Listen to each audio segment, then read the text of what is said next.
Hey there, hope you're doing good. Today I'm going to share what I learned about product management. The first suggestion I have is to look at competitors.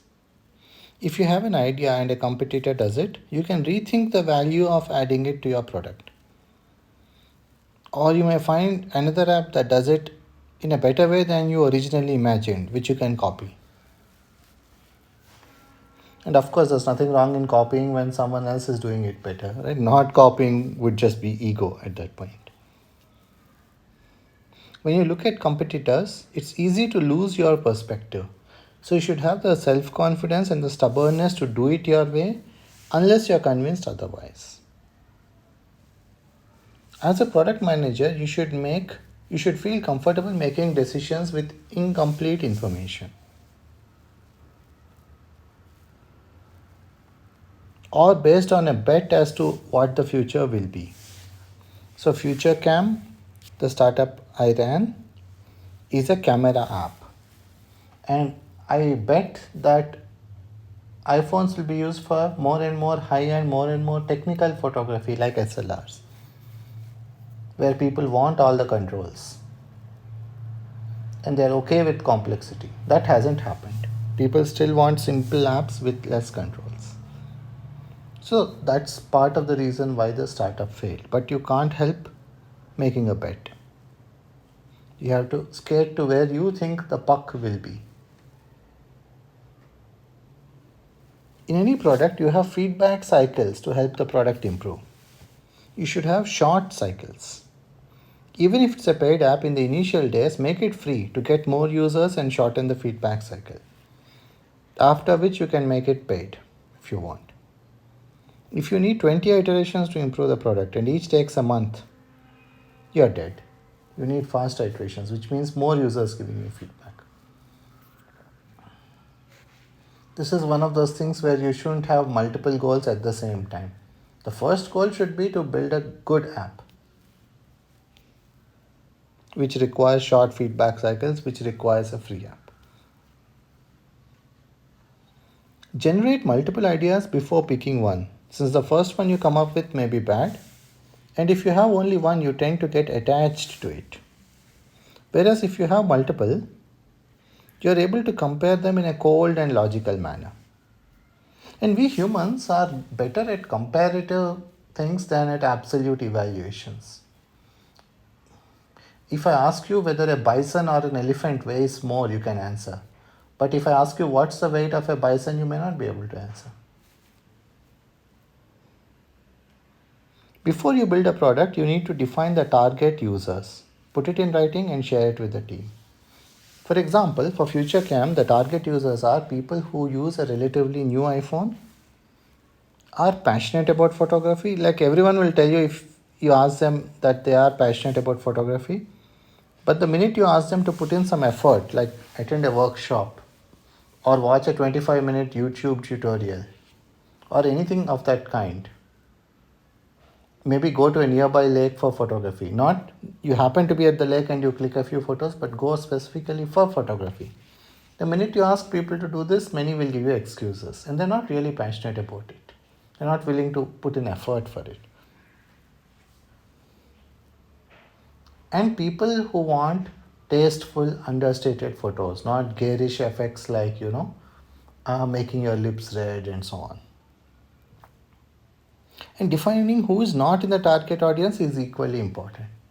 People who use Android, people who use SLRs, people who use old iPhones, people who don't want to pay for apps. Like they may pay for content like Netflix, but not an app.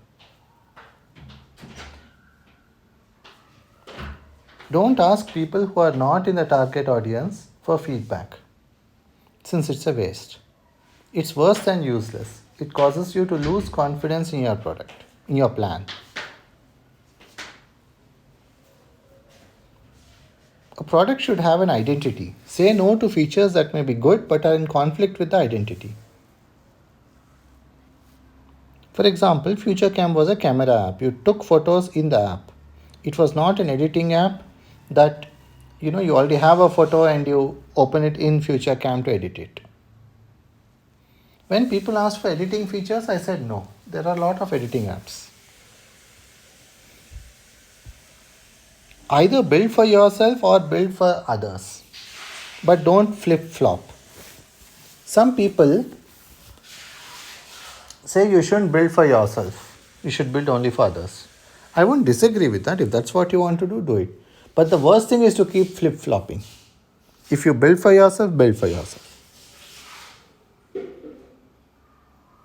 We tried to build FutureCam concurrently on iPhone and Android. It took up a lot of effort and it wasn't worth it.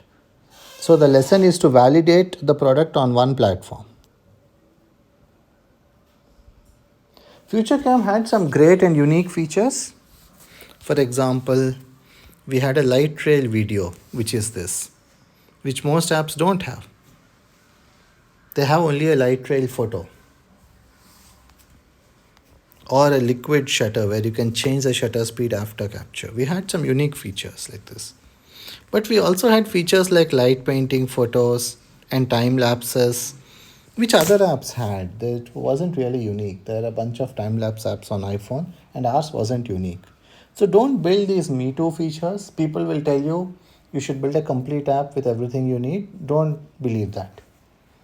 That will be a watered down app. It will take longer to build, feedback will be harder, and so on. When Nike appointed a new CEO, Steve Jobs advised him, you make some of the best products in the world, but you also make a lot of crap. Get rid of the crap.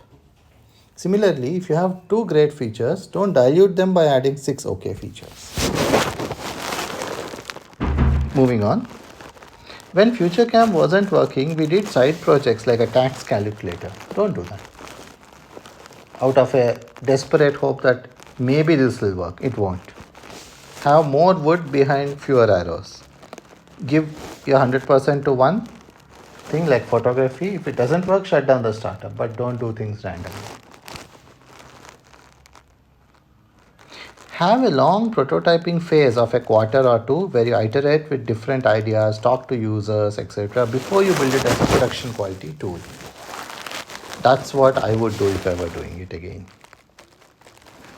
It's much quicker to build prototypes. You don't focus on a lot of things that are unnecessary. For example, I take photos only in landscape mode. So if I was building a prototype, I wouldn't have spent the quarter it took to make it work in all 4 orientations. There will always be surprises like this. Typically, you wouldn't expect this to take a quarter, but it does for a camera app on the iPhone.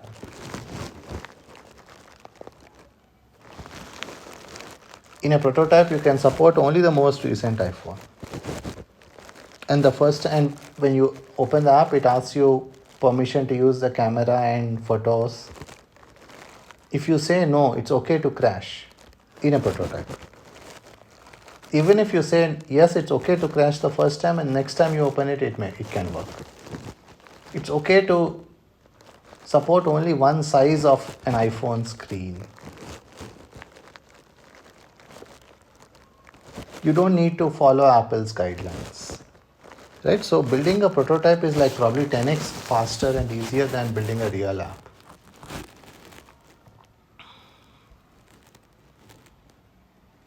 We are all impatient that it has been so long since we started and we haven't made enough progress.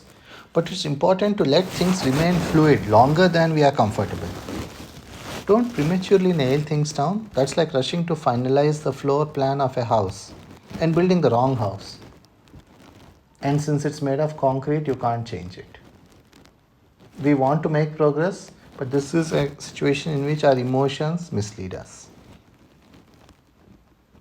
Don't arbitrarily pick a set of features to build. Before I built FutureCam, I built another app called NoctaCam, which was about night photography. I thought I have a lot of ideas, let me get started with this. But the problem is your first goal can become, the first step towards the goal can become a goal by itself. Look at the US space shuttle. When it was built in the 70s or whenever, it was intended to be the first step to exploring space. But that became a major project by itself and we never went further to Mars or anywhere else. So don't randomly say, okay, I'll pick night photography features because I have to start somewhere. Instead, have a funnel which is wide at the top. The top of the funnel should be pretty open. It should accept a lot of ideas. The bar should be low. And then you explore them and you build prototypes and you use them and so on, right? Then you narrow it down as you go down through the funnel. Both parts of the funnel are important, the top part which is wide and the bottom part which is narrow. If you chop off the top part, you will make random decisions. You will pick some things randomly to build rather than the best ones. And if you chop off the bottom part of the funnel, you'll build more things than you have bandwidth to build. And the only way you can explore a lot of ideas in parallel is to do it at a prototype level of quality.